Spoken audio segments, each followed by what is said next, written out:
Hi guys, welcome back to my channel. I'll be covering the Smith & Wesson lightweight Scandium series and what to expect out of these little powerhouses.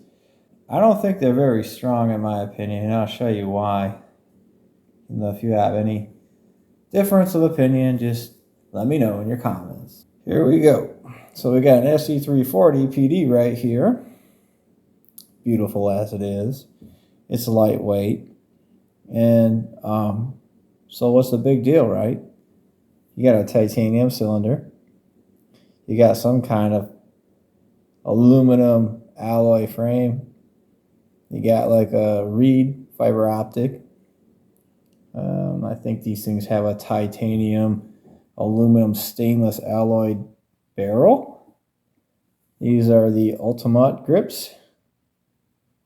Quite lovely, I would say. And this piece here is not supposed to be on there. This piece here is made by Power Customs. That piece is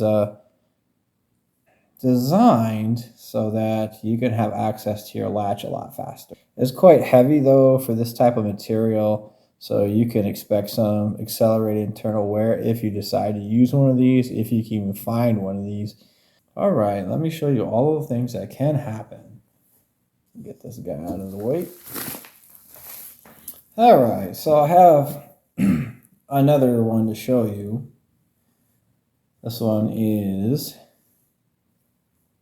a really worn one, kind of like a panic gun. The trigger ring has been removed in the front.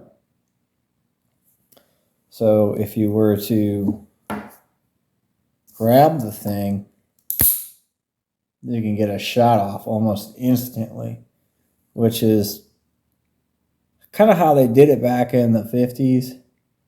You know, a lot of the government agents like the FBI, CIA and stuff, they like that panic gun type trigger ring on there.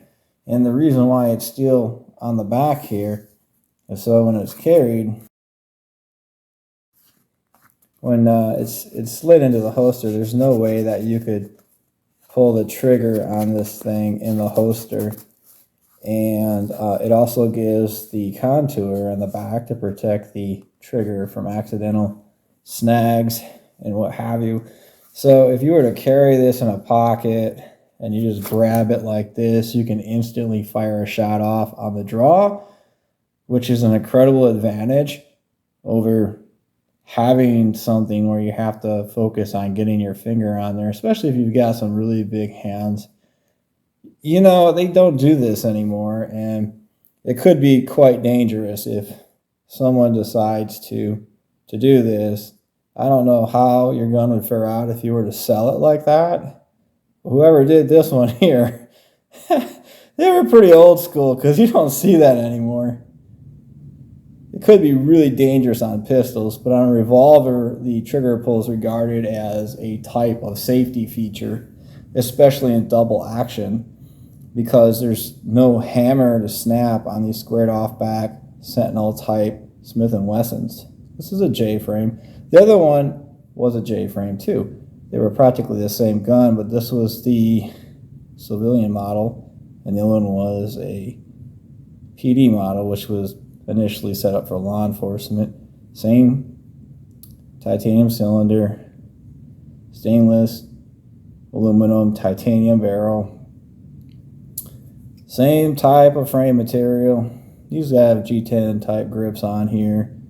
There's a little bit more heft on this than the other one, but it has that Power Customs latch on there that's not supposed to be there on alloy guns. If you've got one that's not alloy, you know, you can put it on there, but this is quite heavy of a part, so it's going to beat the internals up pretty bad.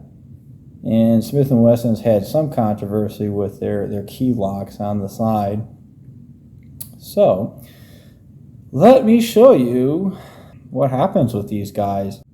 Okay, so on these lightweight revolvers, you know, that were originally set up for like a .38 caliber, what you can expect with these things There's a thing called cylinder slam or cylinder bounce, because the cartridge is so powerful. And you see it more on these lightweight cylinders. You get this right down here. When you shoot this guy, you get this, come on camera. See this mark right here? It's like a triangle. It's from the cylinder slamming down on the frame after it's been fired. And it's kind of a weak design for a snub nose.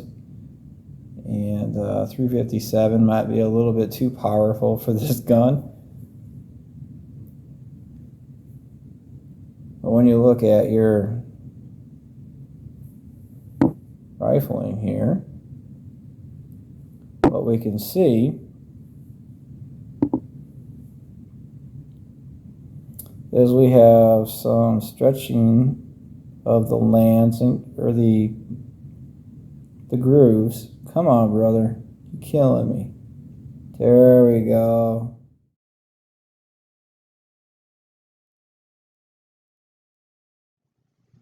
Our adventure into the bore.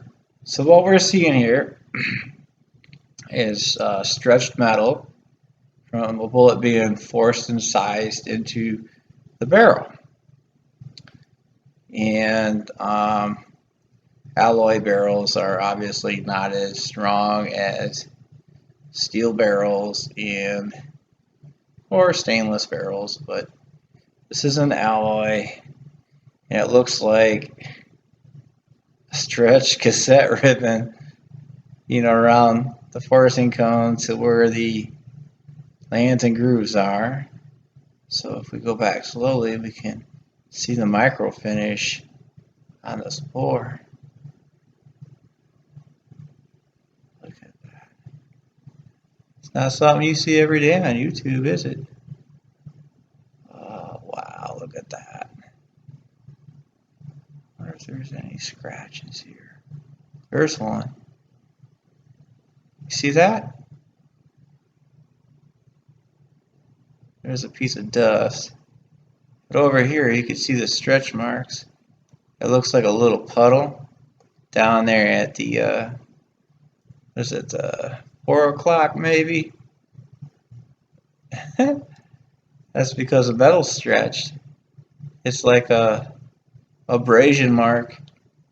The bullet's forced in the bore.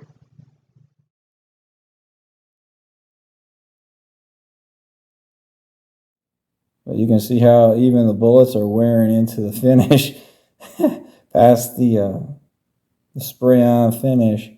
So it's not a very durable gun, and it's not a strong design, but it has it, where you want it for self-defense or for a panic gun using the convulsive grip technique, where you just grab it and shoot. That's something that they don't really teach in the shooting ranges, but it's the most effective way to shoot a gun in self-defense, because seconds count and that first shot matters. Don't forget to like and subscribe.